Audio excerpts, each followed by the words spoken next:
طلع البدر علينا من ثنية الوداع وجب الشكر علينا مدى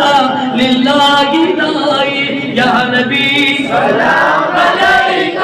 يا رسول سلام عليك يا حبيب سلام عليك صلوات الله عليك بہت بہت مشکور ممنون ہوں آپ کا کہ آپ یہاں آئے اور ہمارے اس وقت مرکزی جامع مسجد شریف سنگلدان میں ہر سال کی طرح ان سال بھی جشن عید میلاد النبی صلی اللہ علیہ وسلم جس کو عید میلاد النبی صلی اللہ علیہ وسلم کہتے ہیں، اس کے تعلق سے خود اللہ تبارک و تعالیٰ فرماتا ہے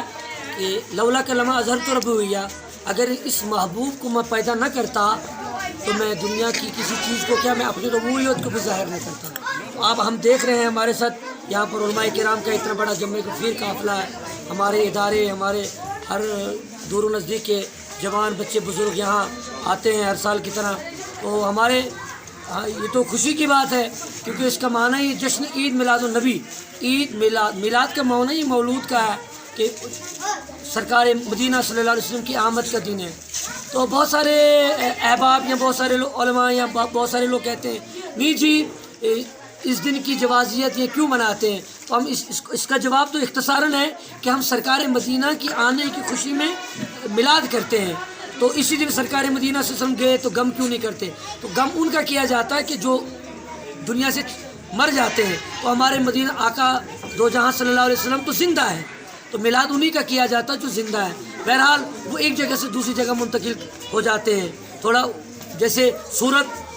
غروب ہو جاتا ہے تو دوسرے دن پھر سورج کچھ دیر کے لیے غروب ہو جاتا ہے تو پھر دوبارہ سورج طلوع ہو جاتا ہے، اسی طرح سے میرے آقا صلی اللہ علیہ وسلم ایک پردے سے دوسرے پردے کی طرف منتقل ہو گئے۔ نثار تیری چہل پہل پر ہزاروں عیدیں ربیع الاول سوائے ابلیس کے جہاں میں سبھی تو یہ عید منا رہے ہیں، لہذا آپ بر صغیر میں، عالم اسلام میں، عرب و عجم میں ہر جگہ آپ کو آج کے دن بڑے احتشام و احترام کے ساتھ اس عید کو مناتے ہیں۔ گلیوں کوچوں کو سبز جھنڈوں کو آپ دیکھتے ہیں، سبز جھنڈے گلیوں میں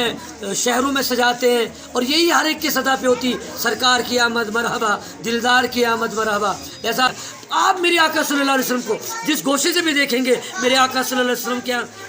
امن ہی امن نظر آئے گا۔